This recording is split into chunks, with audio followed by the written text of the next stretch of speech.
This is Brad A. Milford with the Unlimited Business Wisdom Podcast, where, that's right, business owners share their wisdom. It's short, to the point, because we respect people's time, and because we know, we all know that possibility happens fast. It really happens fast, and it leads to lasting results as well. So let's get to it. Enough of that. Chris, in a few sentences, tell me who you are and what you do. Yeah, so I'm Chris Naugle up here in Buffalo, New York, and what we do is very simple. We solve people's money problems by putting them back in control of their money. It's the simplest way I can say it. I love that. Aren't you America's #1 money? What is it? Yeah, America's #1 money mentor. That's a name somebody gave me back a long time ago, and it's just stuck. It's not something I came up with, but I've just accepted it and I'm rolling with it. Oh, listen to the humility. I love it. I love it. America's number one money mentor. That's correct, yes. Right? Mm-hmm. That is correct. Absolutely love it, my man. What a great statement. Question number 2, Chris. What's the best thing about being in business? The best thing about being in business is it's kind of like a dream. Whatever you dream, whatever you believe, you can actually achieve if you put your mind to it. Being in business just provides you the ability to build the thing you think about every single day, instead of building something for somebody else that maybe you're not fully, engaged in. You just do it for a paycheck. I truly believe that people shouldn't trade hours for dollars. They should trade hours to chase their dreams and the freedom, as I call it, the perfect day. I want to live my perfect day, and creating businesses allows me that freedom to do that. Oh, what a powerful answer. And there's some really gold nuggets hidden in there. There's like 2 or 3 of those real gold, like if you get it, you get it kind of nuggets you just shared. I get it and I dig it. I really do. There's a little bit of Napoleon Hill in there. Like just some. Yeah, absolutely. You got it. You got it. I love it. But, you could go down a rabbit hole on each one of those topics, but plain and simple, right from the surface, that's what it is to own a business to me. So let me ask you a question I didn't expect to ask you. So what you brought it up, what's your perfect day look like? Well, my perfect day, we don't have time for that, but it's basically, I know exactly. So here, let me tell you how that came about. I'm a really hard worker, A-type personality, and I just work. I had a mentor that I wanted to hire. And to hire him, he had to interview me, and he asked me, he said, so, you told me all this stuff. That's great. You're successful, but why do you work as hard as you do? And for 15 minutes, I was giving him my answers that I thought was, hey, this is justification for why I work. And he kept telling me, nope, that's not it. No, that's not why you do that. And after 15 minutes, I just throw my arms up. I'm like, obviously, you know why I'm working more than I do. So please tell me. He says, well, you have not told me the goal that you're working toward. And he said, what does your perfect day look like? He said, I can't help you get there through mentorship or coaching or anything if you don't know what that day looks like. I took that so serious because it made so much sense that I literally spent a month. And if anyone thinks they can write their perfect day out in less than that, good for you. You're sleeping less than I did. I started with the moment I woke up and opened my eyes. I know what I smell. I know what I see. I know who I'm with. I know every aspect of it. And throughout my entire day, if we had time, which we don't, I could outlay every one of those things through the day, who I'm with, what I'm doing, why I'm doing it. And then right to the point where when I lay down in that bed and I am ready to close my eyes, I can pretty much recite that day. But here's the thing. Certain parts of that day have materialized. So although the whole day is not there, and it never will be, because I'll never arrive. There's a thing called arrival syndrome, which I'll never, ever arrive. A lot of people hit their goal and they stop. It's kind of like when people retire. They just say, oh, I'm going to stop working. Most of them die. I like to say graduate. I don't ever want to arrive, because then I just feel like I have no purpose and I have no initiative to work towards something. So my day constantly changes. When something happens that I reach that specific thing, maybe the car in the garage actually materializes, I up that goal. That day has to change continuously. So for me to tell you what the day is, it's what it is today. Tomorrow, certain parts may change. And throughout my life, that day will always evolve. Deep stuff, my friend. Sincerely, that is some deep stuff. And I love it. And thank you for just playing, because you really highlighted what a powerful mentor or coach can do for people. So if you've never worked with a coach or a mentor. That's a great illustration of just one of the many things that they can do to help bring clarity. I love that you shared that, Chris. Thank you. You're very welcome. Question number 3. This is one of my favorite questions as a systems guy, as a pattern guy. I'm like, we hear from like business owners that they're getting so much business. Yes, even through all the things we've been through recently, people who are super clear getting so much business, so many people magnetized to them that sometimes the chaos causes some overwhelm. Would you be willing to share your thoughts, Chris, on that subject? Yeah, I'm overwhelmed right now. So this is a great topic. So one of the things that I learned a long time ago in business is, as we evolve in business, as we make more money, we have decisions. We can either take more, buy more things in that, or we can keep putting that money back into the business. And I believe one of the greatest investments we can all make outside of investing in ourselves is investing in marketing.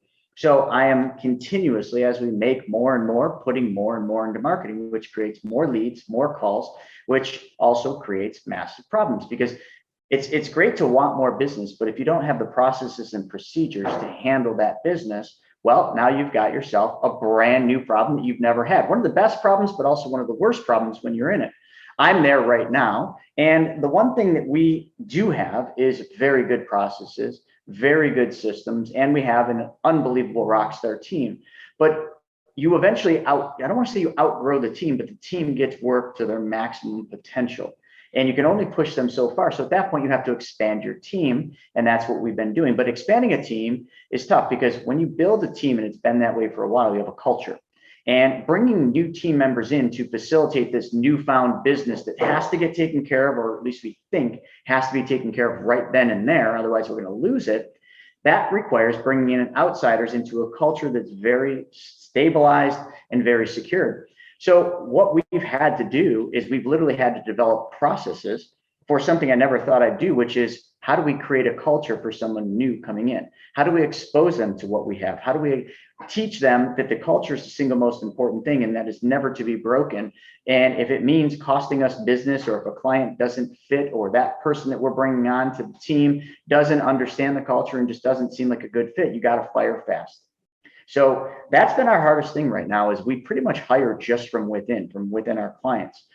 We do a very specialized thing here with privatized banking. So we can't just hire out on the street.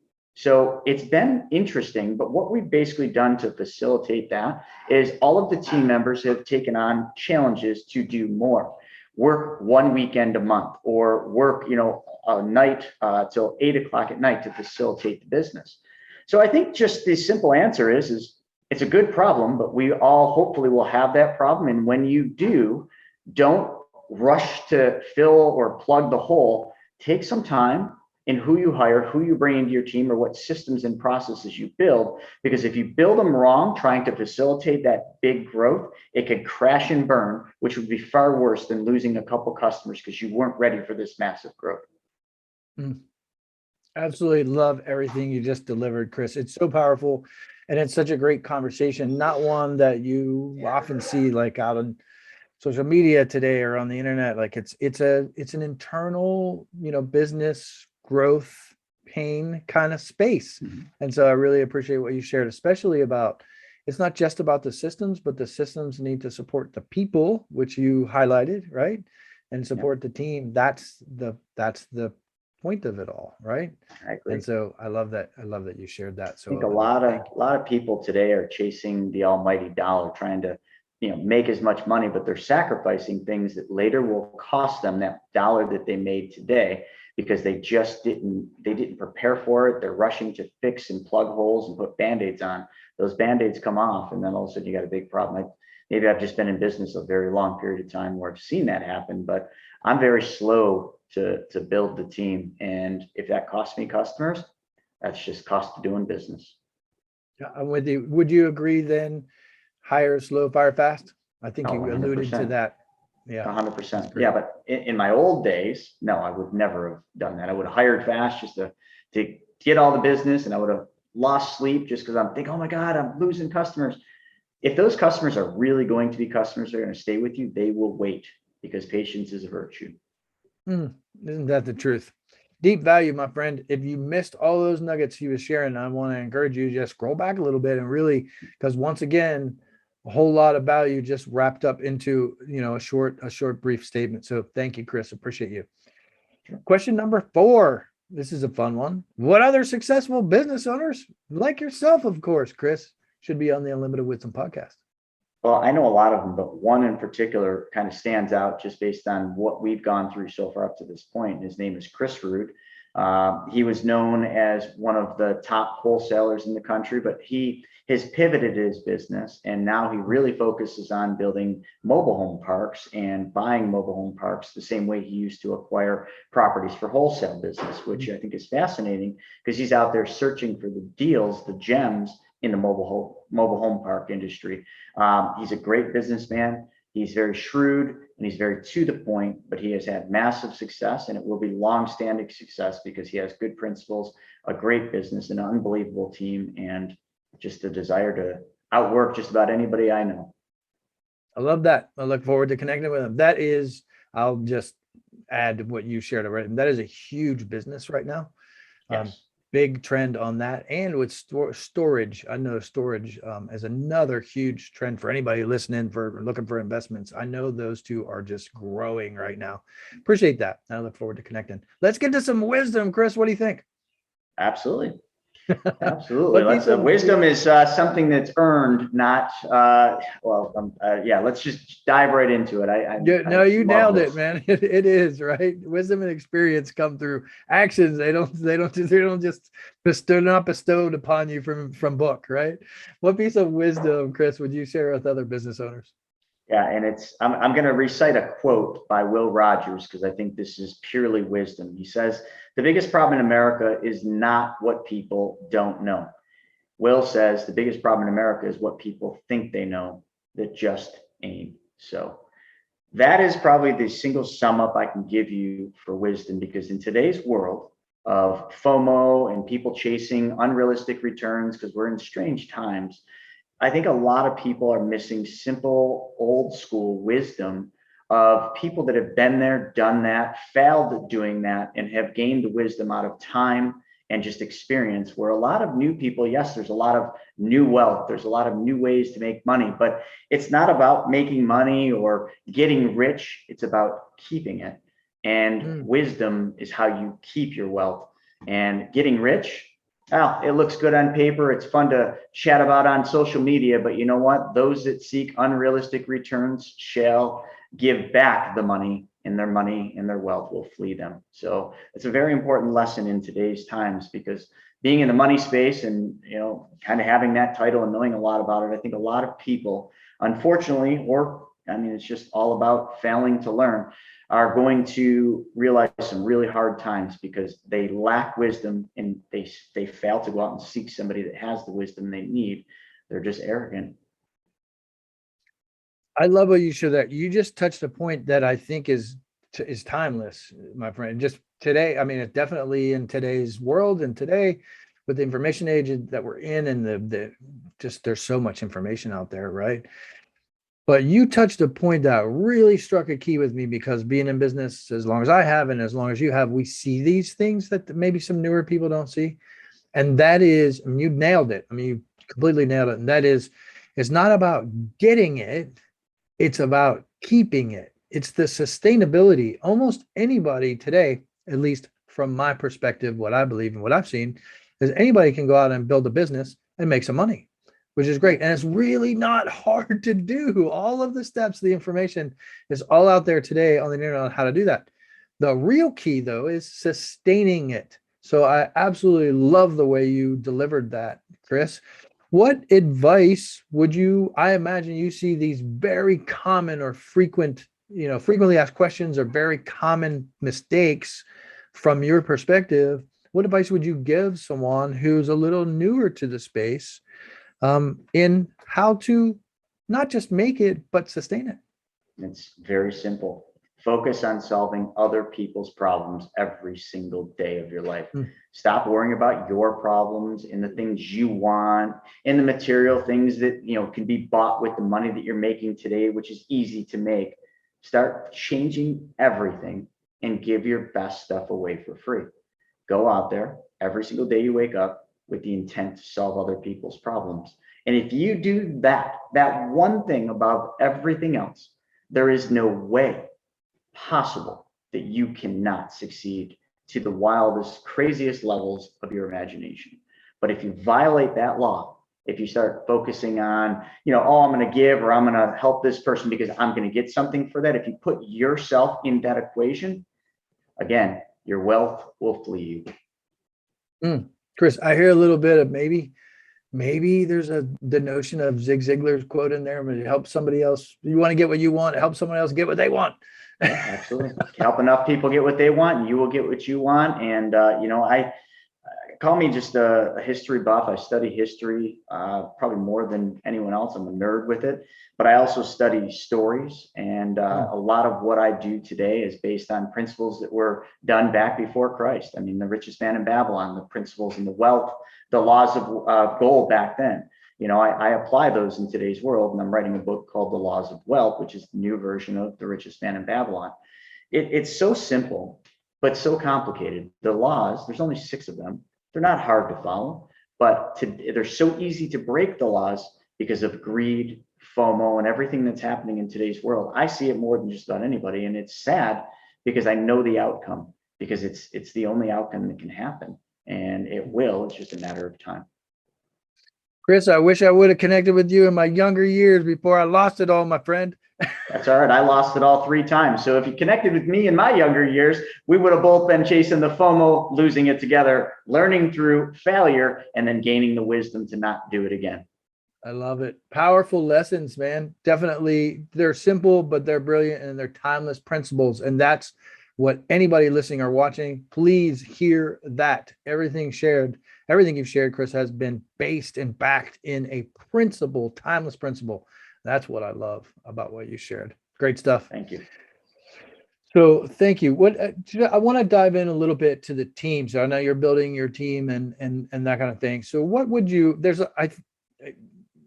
First I'll ask you if you agree, and then second, what I see in the market today is there's a lot of people who are building their team, and I think people really struggle in that space. One of the hardest things to do in business.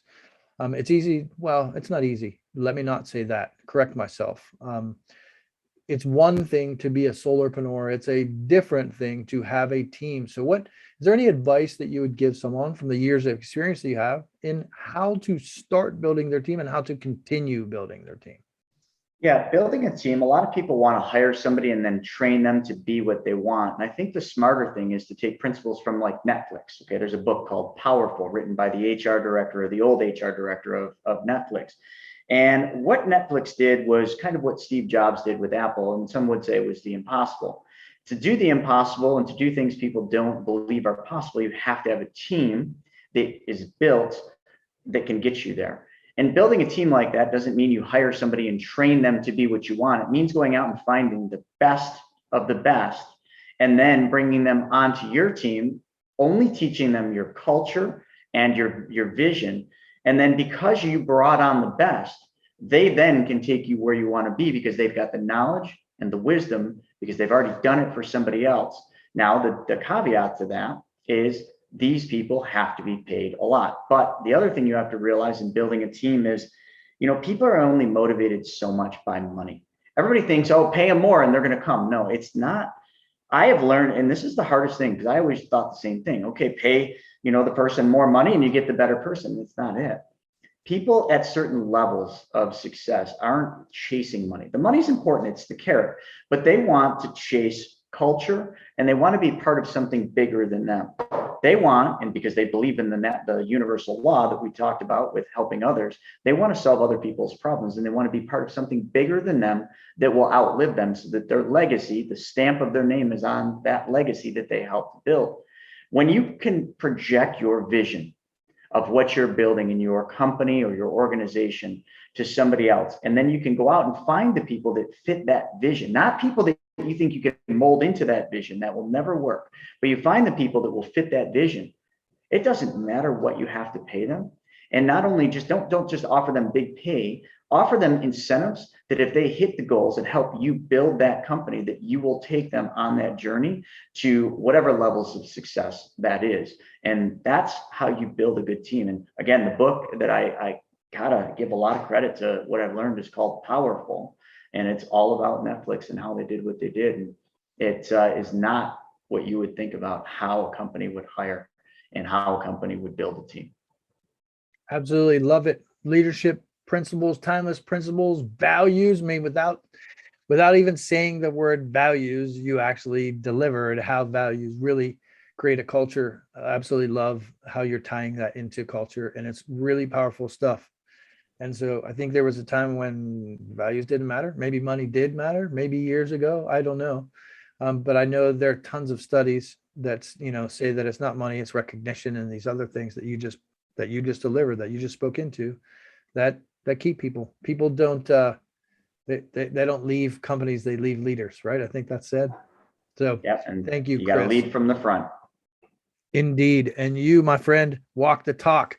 Look, I know you and I could probably talk business for quite a while. I'm really, with your background, I'm dying to know, what is the most fun vacation that you have ever had?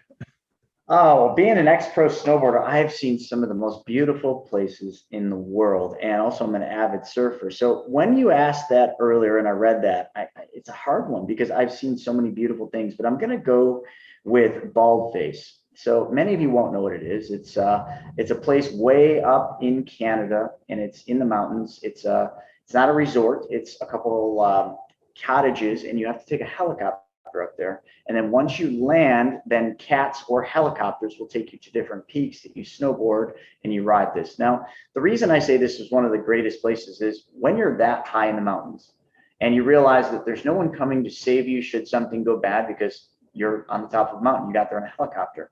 You respect nature, you respect everything around you in a totally different light that I've never witnessed or experienced before in my life. So Baldface was single-handedly probably one of the most amazing experiences, and just one of the most beautiful things, getting up in the mountains and seeing the sun come up and watching the sun go down while you're that far in nowhere land was something that I can't really put words to. I love it. I love how you painted that picture too. I just was scrolling through a couple of the experiences I've had through life that resembled that. Just the way you delivered that picture. Thank you. I appreciate that. Sounds beautiful. So I don't know if I'll ever have a chance, but I can live breathtaking, and it's also you have to respect it because it'll take your life very quickly. A lot of people die out there. One of the legends in snowboarding lost his life up there. I love it. Chris, one of the things I said in the beginning, and I'll say it again, I really appreciate the investment. This is an investment of your time. So I appreciate you being here to share with other people some of the lessons that you walked through. I'd like to really know, yes, I'm going to ask you about website or how they can, and I've been on your website, it's pretty darn sharp. But before I do that, what kind of initiatives are you working on today? Tell me a little bit about what's going on. You've been so humble. Like, let's hear about you and what you're doing in business right now. Would you be willing to share something? Yeah, we do a lot of things. I mean, we are like heart surgeons in the financial world. We do something that so few people do, and we help people build privatized banking systems and become the bank. But one initiative that I'd actually like to talk about, because it's maybe more relevant in the business side, is a pet project of mine that I came up with. And this business, it's called Private Money Club, came about because of a problem I had. I'm a lender. I lend a lot of money, and I always had a hard time lending money to good borrowers. A lot of people would bring me deals to lend, but they bring me a deal on a piece of paper, and it's like, listen, no, you need to do this, I need that. I became like a slave to my own creation, where I had to spend all this time teaching a borrower how to be a good borrower.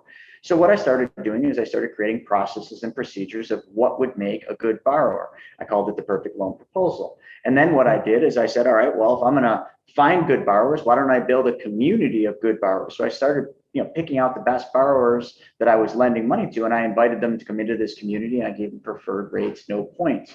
And then my friends started coming to me that had money and said, hey, listen, I got this money. You got any good deals? I'm like, I sure do. I got all these these guys, you want to jump in on this deal with me? So then we started taking deals down and lending money on them. So all of this started just like, Zuckerberg started Facebook. He started it when you see the movies writing on the glass. And the only reason he started Facebook is because he wanted to know where girls were going and what parties he should be at to meet girls. So we created the community of Facebook. Well, I've created what I would deem the eHarmony of money. And it's called the Private Money Club. It's a place for people that have money, that want to make more money, and people that need money to make more money can come together. We built processes, procedures, and all the systems so that people don't have to think too hard and make stupid mistakes in this space. And we have been in beta now because of COVID for 2 years, and we're about ready to launch it to the public probably in the next 6 months. And it's something that, some people would say, oh, that's been done, but no, this really hasn't, because just like I said, with what we do in privatized banking, we're heart surgeons. That's all we do. We're specialists. This is only going to be for people that have money and people that need money. There's not going to be any wholesale deals or anything else. It's just one vertical. And if it solves your problem in one of those two capacities, it might be the best thing since sliced bread for you. Love that.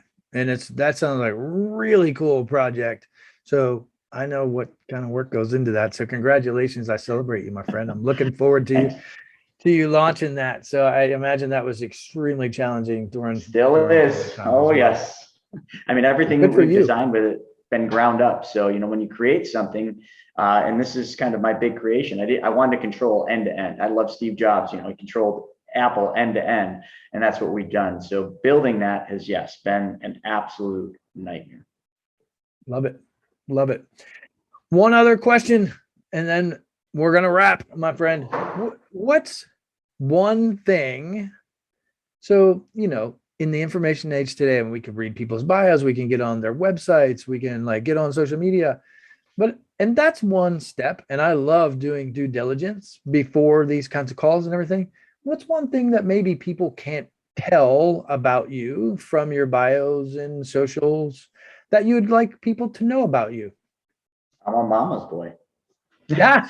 I mean, that's it. I love cats, and I'm a mama's boy. I mean, we grew up in a lower middle class family, and my mom raised me. My dad really wasn't too much in the picture. So, I've just got this thing in me where, my mother is everything. So, I respect mothers, single mothers, or mothers that have raised families. And I don't know, that's one thing you're not going to find going through all my bios. And you might find out that I love kitty cats, but you might not. So might as well just throw that one out. Usually our shop cat here, Lazy Cash, will join us for these podcasts, but he's obviously being lazy somewhere and sleeping.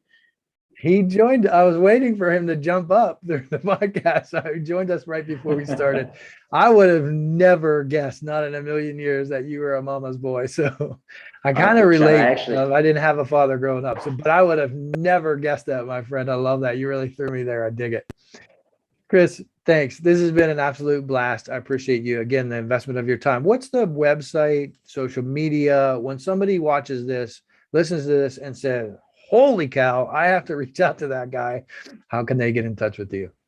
I'm not hard to find. You just go to chrisnaugle.com or any social media site. You just type in @the_Chris_Naugle, and boom, there I am. And you can get a really crystal clear picture of who I am, what I do, and the problems that I solve for people.